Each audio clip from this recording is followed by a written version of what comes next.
Undercover black boss kicked out of fancy restaurant. 15 minutes later he fired entire management. The October rain hammered against the sidewalk like bullets, each drop exploding into tiny fragments that soaked through Marcus Williams' worn canvas shoes. He stood under the flickering streetlight, staring up at the golden glow spilling from the windows of Le Jardin Noir, his restaurant. Well, technically his flagship restaurant, the crown jewel of his 15-location empire that had taken him 23 years to build from a single food truck in Detroit. Tonight was different, though. Tonight, Marcus wasn't the celebrated entrepreneur who'd graced the covers of Forbes and Black Enterprise. Tonight, he was just a middle-aged black man in thrift store clothes, testing a theory that had been eating at him for months. He adjusted the scratchy collar of his second-hand flannel shirt and checked his reflection in the restaurant's window. Perfect. The faded jeans with the small hole near the knee, the scuffed work boots, the plain baseball cap pulled low over his eyes. He looked like exactly what he was pretending to be. Someone who definitely didn't belong at a $500 a plate charity gala. The irony wasn't lost on him. This entire event was his idea. Dining for Dreams, an annual fundraiser where Atlanta's elite paid premium prices for an evening of gourmet food, with proceeds going to local homeless shelters. The same shelters where people who looked exactly like Marcus did right now sought refuge from nights like this one. He walked toward the entrance, his heart pounding with an emotion he couldn't quite name. Was it anger? Anticipation? Fear of what he might discover? The heavy mahogany doors gleamed under the warm light of crystal chandeliers visible through the glass. 2 uniformed valets stood beneath the burgundy awning, their faces blank with professional indifference, as they watched him approach. Marcus could feel their eyes cataloging every detail of his appearance. The way his cheap jacket hung loose on his frame, how his shoes squelched with each step on the wet pavement. "Evening," Marcus said quietly, reaching into his jacket pocket for the invitation he'd had his assistant print under a fake name. The taller valet, a young white man with perfectly styled blonde hair, stepped forward with his hand raised like a traffic cop. "Whoa there, buddy. I think you might be lost. I have an invitation," Marcus replied, keeping his voice steady despite the familiar sting of assumption. He'd felt this feeling before, decades ago, but money and success had insulated him from it for so long he'd almost forgotten how it burned. "An invitation?" The second valet snorted. "Dude, this isn't a soup kitchen. There's probably one down on Memorial Drive that's still serving." Marcus extended the cream-colored cardstock, embossed with gold lettering. The valets exchanged glances, their confidence wavering slightly. The blonde one snatched the invitation and squinted at it under the light. "Marcus Johnson," he read aloud, mispronouncing the last name Marcus had used. "Never heard of him. These things get forged all the time, Tony. Should we call Mr. Richardson?" Tony asked, referring to the general manager Marcus had hired 3 years ago. "Nah, let's just get him out of here before any real guests see him." But it was too late. A silver Bentley had pulled up to the curb, and from it emerged Councilwoman Patricia Hayes, her husband Dr. Michael Hayes, and another couple Marcus recognized from the society pages. They were regular customers, people who knew him by sight when he wore his usual tailored suits and Italian leather shoes. Now they looked right through him. "Excuse me, gentlemen," Councilwoman Hayes said to the valets, her voice carrying that particular tone of authority that came from years of public service. "Is there some sort of situation here?" The blonde valet straightened his shoulders. "Nothing we can't handle, ma'am. Just someone who wandered over from the wrong side of town." Marcus watched Patricia Hayes' face. He donated $50,000 to her last campaign. They'd shared dinner at this very restaurant just 2 months ago, discussing city council initiatives over wine that cost more per bottle than most people made in a week. Now she looked at him like he was invisible. "I see," she said coolly, gathering her silk wrap tighter around her shoulders. "Well, I'm sure you'll handle it appropriately." The doors opened again, and out stepped James Richardson himself, Marcus's general manager. Tall, thin, and perpetually serious, Richardson had been hired specifically for his experience managing upscale establishments. His resume was impeccable, his references glowing. Marcus had trusted him completely. "What's the commotion?" Richardson asked, his pale eyes settling on Marcus with immediate distaste. "This guy claims he has an invitation," the blonde valet explained, waving the cardstock like evidence in a trial. "Name doesn't ring any bells, though." Richardson barely glanced at the invitation before handing it back. "Forged, obviously." "Sir," he addressed Marcus directly for the first time, "I'm going to need you to move along. This is a private event for invited guests only." "I am an invited guest," Marcus said, letting a note of frustration creep into his voice. It wasn't entirely an act. "Look around." Richardson gestured to the arriving guests, men in tuxedos, women in evening gowns, jewelry catching the light like tiny stars. "Does this look like your crowd?" The words hung in the air like a slap. Marcus felt something cold settle in his stomach that had nothing to do with the rain soaking through his jacket. Around him, he could sense other guests slowing their approach to the entrance, curious about the commotion. Some pulled out phones, probably to record what they assumed would be the removal of an unwanted intruder. "My crowd," Marcus repeated slowly. "That's right. There are plenty of places in this city where you'd be more comfortable. This isn't one of them." Marcus looked past Richardson into the restaurant he'd built from nothing. The warm light, the elegant decor, the servers moving with practiced grace between tables filled with Atlanta's most powerful people. People who were dining on his vision, celebrating his success, contributing to causes he'd chosen. And he wasn't welcome. "I think we've been more than patient," Richardson continued, nodding to the valets. "Gentlemen, please escort this man off the property." As hands reached for his arms, Marcus caught sight of something that made his blood run cold. Another couple was approaching the entrance, a young black man in a suit that had seen better days, accompanied by a woman in a modest dress that was clearly from a discount store. They walked slowly, nervously, the man clutching 2 invitation cards. Marcus realized he wasn't the only one being tested tonight. He allowed himself to be guided toward the sidewalk, rain immediately soaking through his shirt. Behind him, he could hear Richardson's voice, louder now, meant to carry to the other guests. "We apologize for the disturbance, ladies and gentlemen. Some people simply don't understand boundaries." The words followed Marcus into the rain-soaked night, each syllable a nail in the coffin of his faith in the institution he'd built. As he stood on the curb, water running down his face, he watched the young couple approach the same doors he'd just been ejected from. He already knew how their story would end. But his was just beginning. Marcus pressed himself against the brick wall of the building next door, rain dripping from the brim of his cap as he watched the scene unfold. The young couple he'd noticed earlier, Jerome and Keisha, he could hear them calling each other, stood hesitantly at the entrance. Jerome kept straightening his tie, a nervous habit that reminded Marcus painfully of himself 30 years ago. The woman, Keisha, wore a navy blue dress that was clearly her best outfit, paired with shoes that had been polished until they shined despite their age. She clutched a small purse with both hands, and Marcus could see her lips moving silently, probably giving herself a pep talk. "We belong here," he heard her whisper to Jerome. "Dr. Morrison invited us personally. We earned this." Dr. Morrison. Marcus knew him well, Robert Morrison, head of cardiology at Emory University Hospital, one of the few black doctors in Atlanta's social elite. If Morrison had invited this young couple, they weren't gate crashers. They were guests, just like everyone else walking through those doors. Jerome approached the same valets who had dismissed Marcus minutes earlier. The blonde one, Marcus had caught his name as Derek, looked the couple up and down with barely concealed disdain. "Help you folks?" Derek asked, his tones suggesting the opposite. "We're here for the Dining for Dreams gala," Jerome said, his voice steady despite the slight tremor Marcus could detect.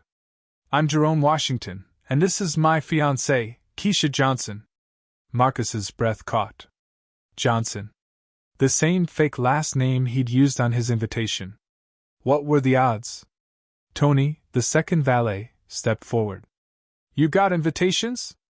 Jerome produced 2 pristine invitation cards from his jacket pocket. Unlike Marcus's, these weren't printed under false names. Marcus squinted through the rain, and could just make out the gold embossing. Dr. and Mrs. Robert Morrison request the pleasure of your company. Derek barely glanced at them. These look off to me. Font's wrong. That's not possible, Keisha stammered. Dr. Morrison handed them to us personally last week. Jerome here saved his life during that apartment fire on Piedmont Avenue. Jerome's a firefighter with Station 19. Marcus felt his chest tighten. A hero. This young man was literally a hero, and he was being turned away from a charity event at Marcus's own restaurant. Listen, sweetie, Derek said, his condescension dripping like the rain around them. Dr. Morrison wouldn't invite people like you to something like this. These events cost serious money. Money you clearly don't have. We can pay, Jerome said firmly, pulling out a worn wallet. Dr. Morrison said the invitation covered our meal, but if there's some mistake, I've got $500 saved up. We've been planning this for months. $500. Marcus realized this couple had probably saved for months, sacrificing and scraping together money just for the chance to attend one elegant evening. The same amount that other guests would spend without thinking, money that would mean nothing to them by morning. 500? Tony laughed outright. Buddy, the wine pairing alone costs more than that. James Richardson appeared again, drawn by the commotion. His face showed the same immediate disgust he'd displayed with Marcus. Another problem? Richardson asked the valets. Couple more gate crashers, Derek replied. Got fake invitations and everything. They're not fake. Keisha's voice cracked with emotion. Please, just call Dr. Morrison. He'll verify. Dr. Morrison is inside enjoying his dinner with appropriate company. Richardson cut her off. And I'm not about to disturb one of our most valued patrons because of some street theater. Marcus watched, his hands clenched into fists, as other guests continued to stream past Jerome and Keisha. A group of young white socialites, none older than 25, stumbled slightly as they approached, clearly pre-gaming before the event. Their dresses cost more than Jerome's annual salary, and they reeked of expensive perfume and champagne. Evening, Mr. Richardson, one of them called out cheerfully. Daddy sends his regrets that he couldn't make it, but his donation should be waiting for you inside. Of course, Miss Pemberton. Right this way. No questions. No scrutiny of invitations. No demands for identification. As the socialites disappeared inside, Marcus noticed something that made his blood boil. Through the window, he could see Dr. Morrison himself, sitting at a prominent table near the front of the dining room. The distinguished older man kept glancing toward the entrance, clearly waiting for someone. He was waiting for Jerome and Keisha. Sir, Richardson was saying to Jerome, I'm going to ask you one more time to leave voluntarily, or I'll have to call security. Security? Jerome's voice rose with disbelief. For what? Standing here with valid invitations to an event we were personally invited to? For trespassing, Richardson replied coldly. This is private property, and you're not welcome here. Marcus watched Keisha's face crumble. She'd probably spent weeks getting ready for this night, maybe bought the dress specially, practiced walking in those heels. This was probably the fanciest place she'd ever been invited to, and she was being treated like a criminal. But it was Jerome's reaction that hit Marcus the hardest. The young man's shoulders straightened, and his chin lifted with a dignity that reminded Marcus of his own father, a man who'd worked double shifts at the steel mill but never let anyone make him feel small. Come on, baby, Jerome said quietly to Keisha, putting his arm around her shoulders. We don't need to be where we're not wanted. But Dr. Morrison will understand, Jerome finished, though his voice suggested he didn't believe it himself. As the couple turned to leave, Marcus saw something that crystallized everything for him. Another couple was approaching, an elderly white pair in clothing that was equally modest, equally clearly second-hand. The woman walked with a cane, and the man carried a folded umbrella that had seen better days. They would be his test case. His proof of what he already knew in his heart. Richardson didn't even let them speak. One look at their appearance, and he simply shook his head. "Private event," he said curtly. "Move along." Marcus pulled out his phone, rainwater dripping onto the screen. It was time to make a call that would change everything. His restaurant had become everything he'd sworn it would never be. But in 15 minutes, that was going to change forever. Marcus stepped deeper into the shadows between two buildings, his phone glowing in the darkness as rain continued to cascade around him. The irony wasn't lost on him. Here he was, a man worth $37 million according to the last Atlanta Business Chronicle estimate, hiding in an alley like a common criminal, while his own employees celebrated their bigotry.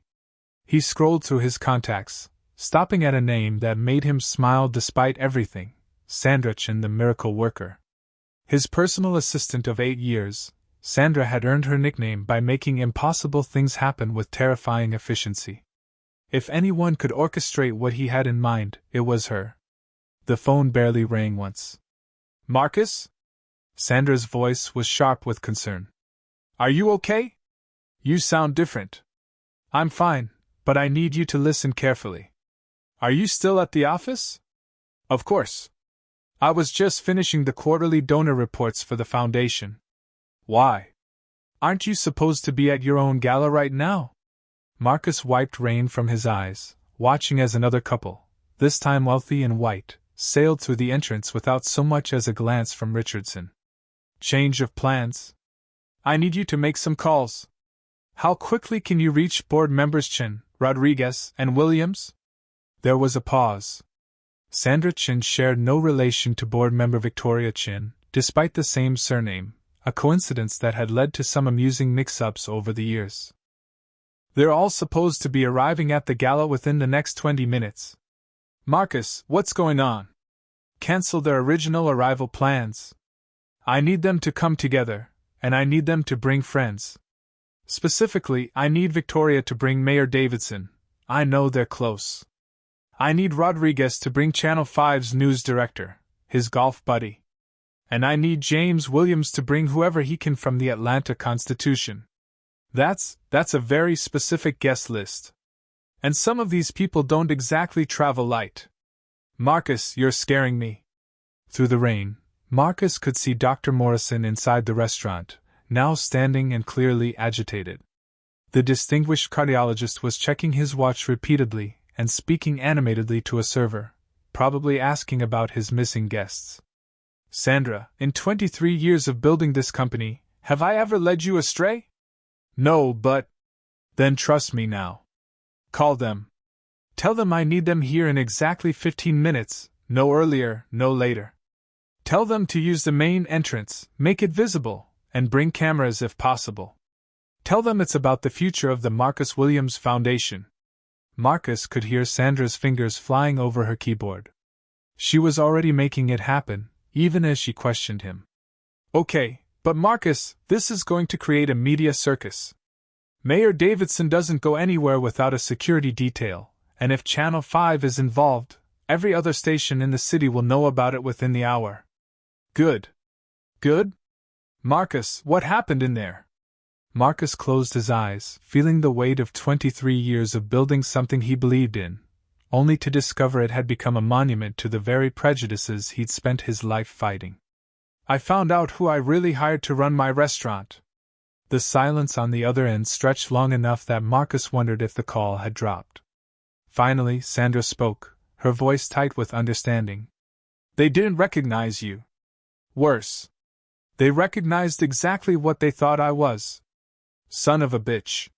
Sandra never cursed, which told Marcus everything he needed to know about her reaction. "Those people work for you. Not after tonight. Marcus." Sandra's voice carried a warning. "Whatever you're planning, think about the consequences. The foundation, the other restaurants, the jobs. I am thinking about them. I'm thinking about what happens to an organization when the people running it don't share its values.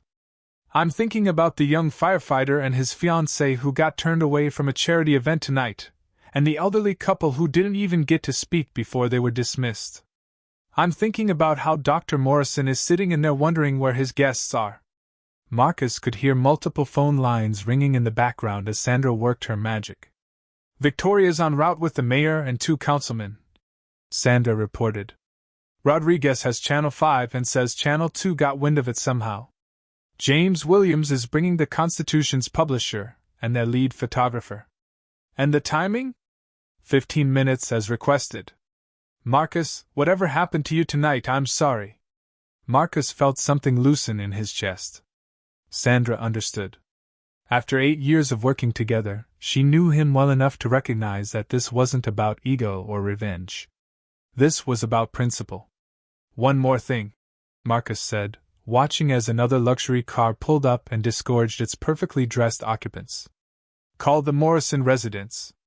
Tell Dr. Morrison's wife that Jerome Washington and Keisha Johnson won't be able to attend tonight's gala due to circumstances beyond their control, but that they should expect a personal invitation to next month's Foundation Board dinner."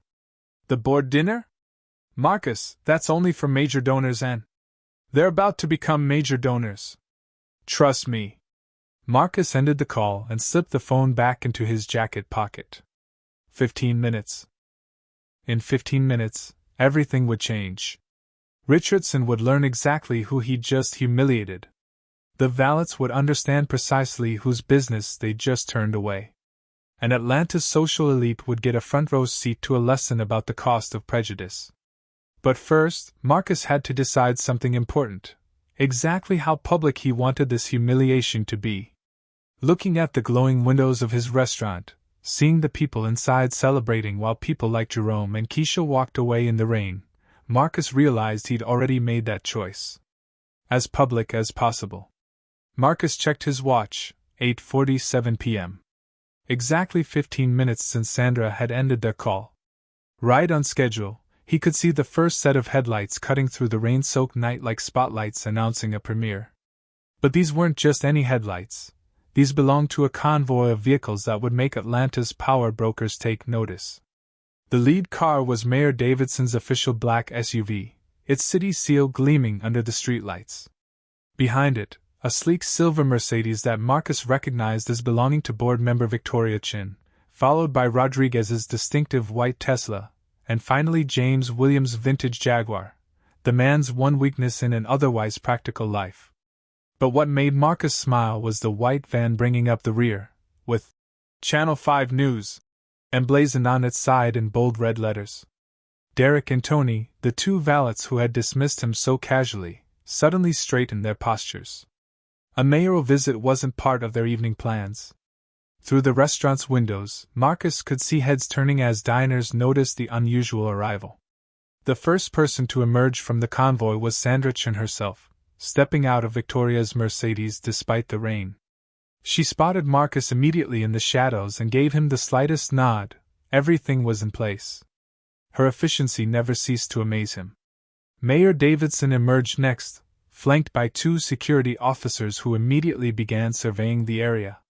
Patricia Davidson was a formidable woman in her early 60s, with silver hair that remained perfectly styled despite the weather and eyes that missed nothing. She'd been Marcus's ally on several city development projects, and more importantly, she was someone who didn't tolerate discrimination in any form. "Quite a night for a surprise inspection," Mayor Davidson said loudly enough for the valets to hear, though she was speaking to Victoria Chin. Board member Victoria Chin, a petite woman who commanded boardrooms despite standing barely 5 feet tall, adjusted her designer coat and surveyed the restaurant with the calculating gaze of someone who owned significant real estate across 3 states. "Indeed," Victoria replied, her voice carrying the authority of someone accustomed to being heard. "I hope our impromptu visit won't cause any complications." The Channel 5 News van had disgorged a camera crew, complete with professional lighting equipment that immediately illuminated the entire entrance area. Marcus recognized the reporter, Lisa Park, whose investigative pieces had earned her 3 Emmy nominations and a reputation for fearless journalism. Derek and Tony were practically vibrating with confusion and panic. This wasn't protocol. VIPs usually arrived with advance notice, with staff prepared and management alerted. The sudden appearance of the mayor, news crews, and what was clearly Atlanta's business elite suggested something significant was happening. James Richardson burst through the restaurant doors, his face flushed and his usually perfect hair slightly disheveled. He'd clearly been summoned by frantic staff members who'd spotted the convoy through the windows. "Mayor Davidson!" Richardson exclaimed, plastering on his most professional smile, while raindrops scattered across his expensive suit. "What an unexpected pleasure! I'm James Richardson, General Manager. If we'd known you were coming." "Mr. Richardson," Mayor Davidson interrupted, her tone neutral but somehow carrying weight that made everyone in earshot pay attention. "I understand there was some difficulty earlier this evening with guest access?" Richardson's smile faltered for just a moment. "Difficulty? No, ma'am, I can't imagine what you mean. We've had a perfectly smooth evening. Perhaps there's been some misunderstanding." "Has there?" This came from Rodriguez, Marcus's board member who oversaw all restaurant operations. Eduardo Rodriguez was a compact man with kind eyes that could turn steel hard when he encountered incompetence or dishonesty. "Because we received some very concerning reports." The camera crew had positioned themselves strategically, capturing everything. Lisa Park was checking her microphone levels, preparing for what she clearly sensed would be a significant story. Marcus stepped out of the shadows. The transformation was subtle but deliberate. He removed his baseball cap first, revealing the close-cropped hair that anyone who read Atlanta business publications would recognize. Then he unzipped the cheap jacket, letting it fall open to reveal the Hermes t-shirt underneath, one of his few concessions to luxury brands, and something his board members would definitely notice. But it was when he straightened to his full height, shedding the hunched, defensive posture he'd maintained all evening, that recognition began to dawn on faces around him. Derek saw it first. The valet's face went sheet white as Marcus stepped into the light cast by the news crew's equipment. Tony was slower to catch on, but when he did, Marcus watched the young man's knees actually buckle slightly. "Oh shit," Derek whispered, apparently forgetting that microphones were rolling. James Richardson's transformation was the most dramatic. The general manager went from confident authority figure to something resembling a deer caught in headlights. His mouth opened and closed twice before any sound emerged. Mr. Williams?" "Hello, James," Marcus said calmly, his voice carrying clearly in the sudden silence that had fallen over the entrance area. Even the rain seemed to have lessened, as if nature itself was holding its breath. "I believe we need to talk." Behind Richardson, faces were pressed against the restaurant's windows. Word was spreading through the dining room with the speed of wildfire. Marcus could see Dr. Morrison among the crowd, his distinguished features showing confusion and concern. Mayor Davidson stepped beside Marcus, her presence adding official weight to the moment. "Mr. Richardson, I believe you met Mr. Williams earlier this evening?" The camera was rolling. The crowd was watching. And Marcus Williams, owner of Le Jardin Noir and founder of a 15-restaurant empire, stood in the rain wearing thrift store clothes, ready to address the discrimination that had happened at his own front door. "Yes," Marcus said softly, but his words carried to every person present. "We definitely need to talk." Marcus walked through the entrance of his own restaurant for the second time that evening, but this time the mahogany doors were held open by trembling valets. The transformation in the dining room was immediate and electric. Conversations died mid-sentence, silverware clinked to a stop against fine china, and heads turned like a wave rolling through the elegant space. The interior of Le Jardin Noir had never looked more beautiful. Crystal chandeliers cast warm light over tables adorned with white linens and fresh orchids. Atlanta's elites sat in their designer gowns and tailored tuxedos, many of whom Marcus recognized as longtime customers, board members of various charities, and pillars of the community. People who knew him, who had shaken his hand and praised his success at countless events just like this one. Now they stared as he walked past their tables in his thrift store clothes, rain still dripping from his hair. Mayor Davidson followed close behind, her security detail flanking them, while the Channel 5 camera crew captured every step. The news crew's professional lighting equipment had been quickly moved inside, casting everything in sharp, dramatic relief. Dr. Morrison stood up from his table near the front, his face a mixture of confusion and dawning understanding. Marcus? What's going on? Where are Jerome and Keisha? They were supposed to be here an hour ago. The question hung in the air like an accusation. Marcus stopped in the center of the dining room, positioning himself where every guest could see him clearly. Behind him, James Richardson hovered like a man walking to his execution, while Derek and Tony lurked near the entrance, probably calculating their chances of slipping away unnoticed. "That's exactly what I'm here to discuss, Dr. Morrison," Marcus said, his voice carrying clearly through the suddenly silent restaurant. "Ladies and gentlemen, I apologize for interrupting your evening, but I have something important to share with you."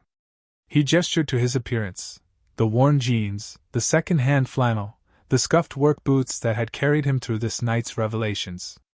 "1 hour ago, I approached the front door of this restaurant dressed exactly as you see me now. I had a valid invitation to this gala, a gala I personally organized to raise money for Atlanta's homeless shelters. I was turned away." A murmur rippled through the crowd. Many of these people had attended his previous galas, had written substantial checks to his foundation, had celebrated his rise from food truck owner to restaurant mogul. "I was told that I didn't belong here. That there were other places in the city where I would be more comfortable." Marcus's eyes found Richardson, who had gone pale as newspaper. "Places more suited to my crowd." Victoria Chen stood up at her table, her designer dress catching the light. "Marcus, surely there was some misunderstanding." "There was no misunderstanding," Marcus interrupted gently but firmly. "Your general manager, Mr. Richardson, along with his staff, made their positions very clear. They judged me solely on my appearance and decided I wasn't worthy of entry to my own restaurant." Dr. Morrison's voice cut through the tension like a scalpel. "My God! Jerome and Keisha, they were turned away too, weren't they?" Marcus nodded. "Jerome Washington, a firefighter with Station 19 who saved your life 3 weeks ago, and his fiancée Keisha Johnson, were denied entry despite having personal invitations from you, Dr. Morrison. Their crime? Looking like they couldn't afford to be here." The distinguished cardiologist's face flushed with anger. "That young man is a hero. He carried me out of a burning building and then went back for 3 other residents. I invited him because he deserved to be honored. Instead, he was humiliated," Marcus continued, "along with an elderly couple who also had valid invitations. All of them were judged by the color of their skin and the cost of their clothing." Lisa Park, the Channel 5 reporter, had positioned herself strategically to capture both Marcus and the crowd's reactions. The camera panned across faces showing shock, embarrassment, and in some cases, uncomfortable recognition. "This restaurant was built on a dream," Marcus said, his voice growing stronger. "A dream that good food, excellent service, and genuine hospitality could bring people together regardless of their background. That dream was betrayed tonight by people I trusted to uphold it." He turned to face Richardson directly. "James, you and your management team are fired, effective immediately. Security will escort you from the premises tonight, and HR will contact you about collecting your personal effects." Richardson's mouth opened and closed like a fish gasping for air. "Mr. Williams, please, if you'll just let me explain." "Explain what?" Dr. Morrison stood up, his voice shaking with fury. "How you turned away a man who risked his life to save others? How you judged people by their appearance at a charity event meant to help the homeless?" The crowd began to murmur, voices rising as the full impact of what had happened sank in. Marcus raised his hand for silence.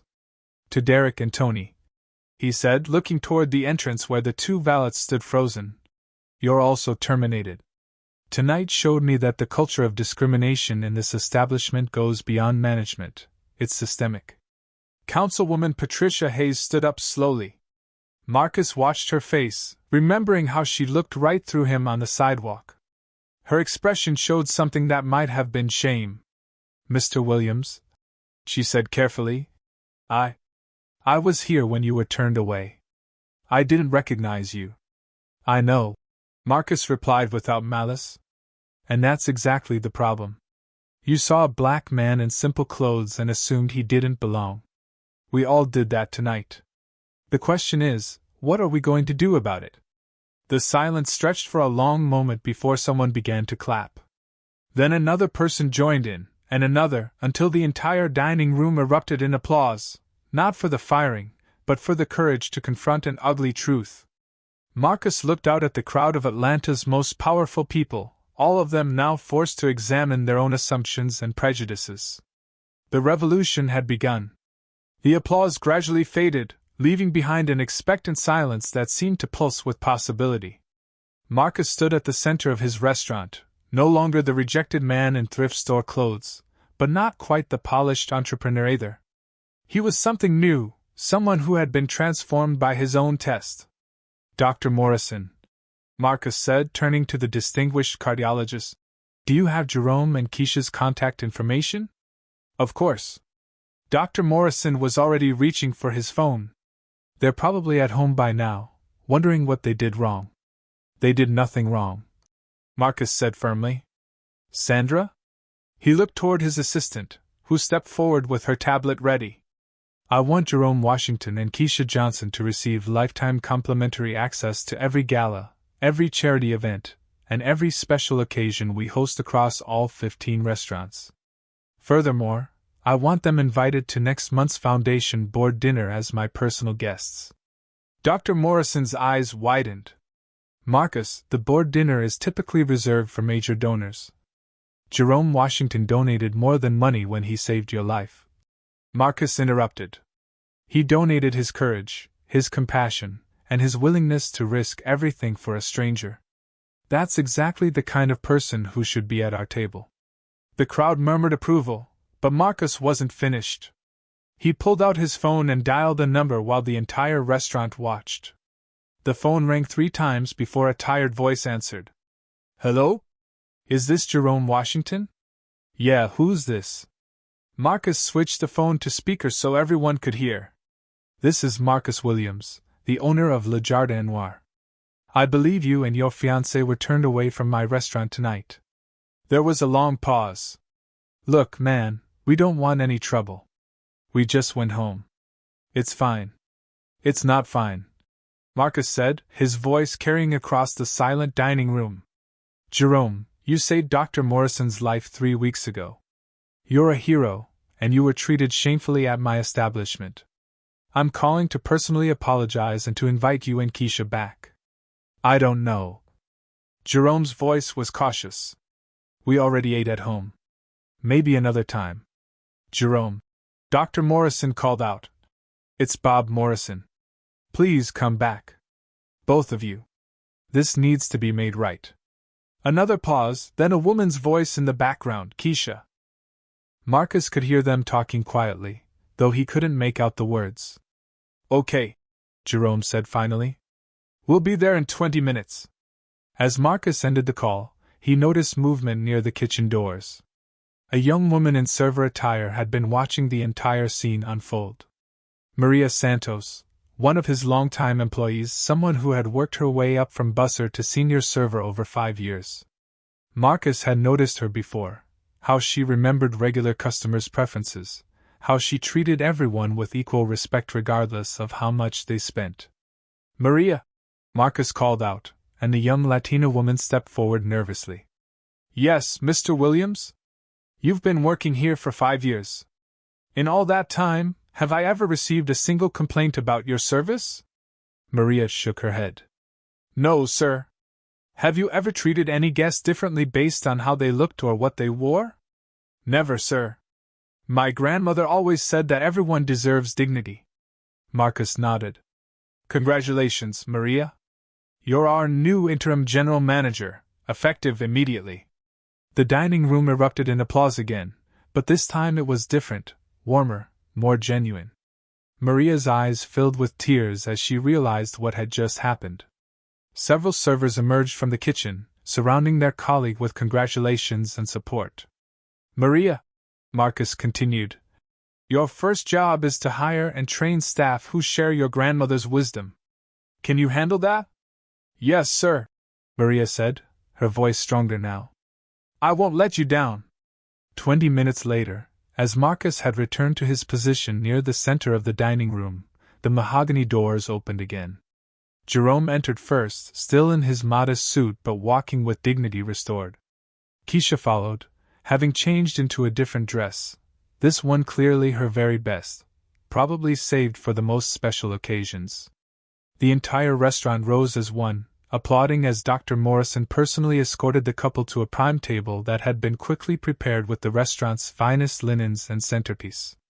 Jerome looked stunned by the reception, while Keisha wiped away tears.